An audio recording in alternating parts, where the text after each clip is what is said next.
আমার মনে হয় এটা করে দেখলে তুমি ভালো থাকবে। কয়েকদিনের জন্য একা কোথাও ঘুরে এসো, কালকে ভোর ভোর উঠেই বেরিয়ে পড়ো, দেরি করো না। ছোট মা, তা কি করে সম্ভব? কেন সম্ভব নয়? তুমি কি জেলখানায় বন্দি আসামি নাকি? নিজেকে ভালো রাখা, নিজে ভালো থাকার কেন পসিবল নয়? তোমাকে তো রাখতে হবে নিজেকে ভালো, এই সময় বিশেষ করে। যে গতকালই তোমাকে বলা হলো যে এই মেয়েটা লগ্নভ্রষ্ট হতে চলেছে, তাই ওকে তুমি বিয়ে করে ওর জীবনটা উদ্ধার করো। কেউ কি তোমাকে নিয়ে কিছু ভেবেছে? কেউ কি ভেবেছে যে তোমার মনের ভেতর দিয়ে কি যাচ্ছে, কি চলছে? তুমি কি করে ভালো থাকবে, তুমি কিভাবে থাকবে সেটা নিয়ে কিন্তু কেউ বদের নয়, কেউ ভাবছেই না। এই যে তোমার উপরে দুম করে একটা দায়িত্ব চাপিয়ে দেওয়া হলো, তোমার মন যদি ভালো না থাকে তুমি সেই দায়িত্বগুলো পালন করতে পারবে? আর শোনো একটা কথা, তুমি নিজে উপস্থিত থেকে এই আচার নিয়ম পালন না করলেও মাঠান পুতুলকে এই বাড়ির বউ হিসেবে রাখবে। তাই তোমাকে বলছি ময়ূক, কটা দিন ঘুরে বেরিয়ে মনটাকে শান্ত করে এসো, কালকে সকালে বেরিয়ে যাও। ময়ূক,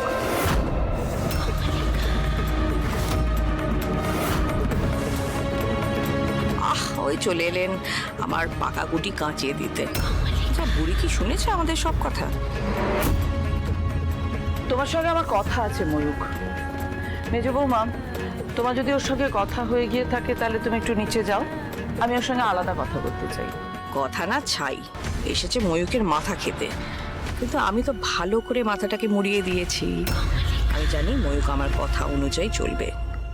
কাল ও ঠিক বাইরে চলে যাবে সকাল সকাল।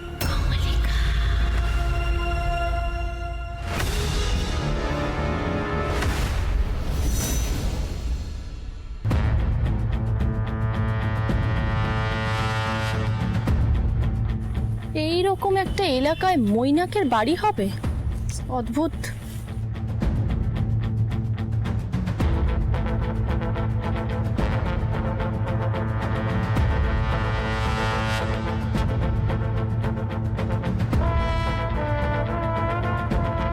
আরে এই অ্যাড্রেসটাই তো এটা। এই বাড়িটা মৈনাকের। দেখি তো একবার ভেতরে গিয়ে। কেউ আছেন? কেউ আছেন? কেউ আছেন? এই কি আছে?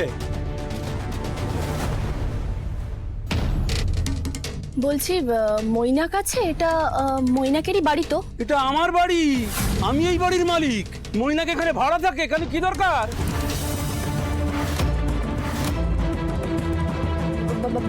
ভাড়া থাকে মানে? ঠিক আছে, আপনি কান খুলে শুনে নিন। এখানে মেয়েদের কোনো রুম নেই, এটা ছেলেদের মেস। এখানে মেয়েদের অ্যালাউ নয়, বুঝতে পেরেছেন? মেস? আপনি কি বলছেন কি? মৈনাক মেসে কেন থাকতে যাবে? মৈনাকের বাড়ি আছে, নিজের গাড়ি আছে, ও অনেক বড় লোক। আমার মনে হচ্ছে কি আপনার কোথাও একটা ভুল হচ্ছে। একটা কাজ করি, আমি আপনাকে ওর ছবিটা দেখাই, তাহলে হয়তো আপনি চিনতে পারবেন। এই যে দেখুন। আরে বাবা, হ্যাঁ, এটাই তো মইনা। ওই আমার এখানে ভাড়া থাকে। আমি যদি হঠাৎ করে তোমাকে এখন বাড়িতে নিয়ে যাই তাহলে লোকজন কি ভাববে বলো তো? অনেক প্রবলেম হবে। তাছাড়া আমার বাড়ির লোকজন তো খুব প্রাচীনপন্থী। দাদু ভাই, তোমার হয়তো মনে হচ্ছে যে আমি তোমার সঙ্গে খুব অন্যায় করেছি, আমাকে খুব খারাপ মনে হচ্ছে তো। সে তুমি আমাকে খারাপ ভাবতেই পারো, তবে একটা সত্যি কথা কিন্তু তোমাকে মানতেই হবে। স্কুলের পরীক্ষায় পুতুল টেনে টুনে পাশ করলেও ওর মনটা কিন্তু খুব বড়। ও সবাইকে আপন করে নিতে পারে, ভালোবাসতে পারে। দেখো দাদু ভাই, একদিন কিন্তু এই মেয়েই তোমাকে আগলে রাখবে।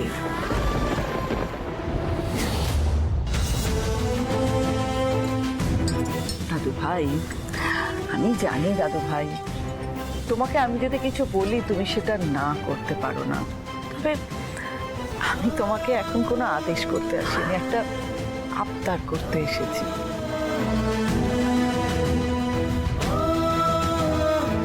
পুতুলের সঙ্গে যখন নিয়ম মেনে বিয়েটা হয়েই গেছে, তুমি ওকে আর অবহেলা করো না।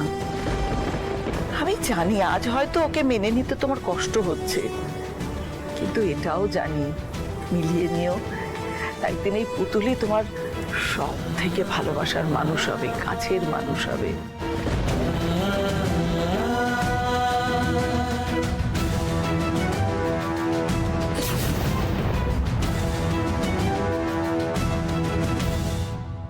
ঠাম্মি, এটা সত্যি। আমি তোমার কথা ফেলতে পারিনি বলে পুতুলকে বিয়ে করতে রাজি হয়েছিলাম, কিন্তু আমি সত্যিই জানি না পুতুলকে কোন স্ত্রী হিসেবে মানতে পারবো কিনা। আমি আমার খুব অস্বস্তি লাগছে। আমি কিছুদিন একা থাকতে চাই। আমি কাল সকালে রওনা দেবো, কটা দিন কোথাও বেরিয়ে আসবো। রওনা মানে কাল তো বউ ভাত, কালকে ভাত কাপড়ের অনুষ্ঠান, কোথায় যাবে তুমি? ঠাম্মি, আমার খুব অস্বস্তি হচ্ছে। আমার সব বিয়ের আচার বিচার কিছু ভালো লাগছে না। দয়া করো আমাকে, প্লিজ দয়া করো আমাকে রেহাই দাও প্লিজ। দাদু ভাই, কাল যদি তুমি চলে যাও তাহলে পুতুল আর পুতুলের বাড়ির লোকজনদের সামনে আমি মুখ দেখাতে পারবো না। যদি সত্যিই কাল তুমি চলে যাও বউ ভাতের নিয়ম না মেনে পুতুলকে ছেড়ে, তাহলে তোমার সঙ্গে সিঁদুর পার্থক্য কোথায় থাকলো? সেও দায়িত্ব জ্ঞানহীন, তুমিও তাই। এরপরেও তুমি যদি চলে যেতে চাও তাহলে বুঝবো আর ভালোবাসায় খুঁত ছিল। আমিই খারাপ, সব দোষ আমার। আমি তোমাকে মানুষও করতে পারিনি, ভালোবাসাও দিতে পারিনি, তাই তুমি আমাকে অপমান করে চলে যেতে চাইছো। আর সেই জন্যেই তুমি আমাকে এত বড় অপমান করার কথা ভাবছো।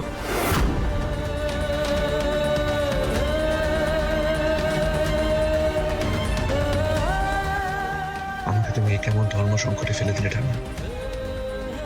এখন আমি কি করবো? উফ, কি খালিফা ছেলে! এই জবে থেকে ওকে আমি এখানে ঢুকিয়েছি না, তবে থেকে পস্তাচ্ছি। 2 মাসের ভাড়া দেয় তো 3 মাসের ভাড়া দেয় না, সারাক্ষণ ছিচকা দুলে। যাকে আপনি কি ওর বন্ধু টন্ধু কেউ হন? ওর সঙ্গে কথা বলতে চান তো? কিন্তু এখানে তো মেয়েদের অ্যালাও নয়। আপনি যদি কথা বলতে চান ওকে বাইরে ডেকে কথা বলে নেবেন। যত সব, এই আসুন তো, আসুন আসুন, যত সব জোটে এখানে। জানো মিতুল, আমি ভাবছিলাম যে ফ্রান্সে একটা তোমার নামে ভিলা কিনবো। আচ্ছা, বাই দ্য ওয়ে, তোমার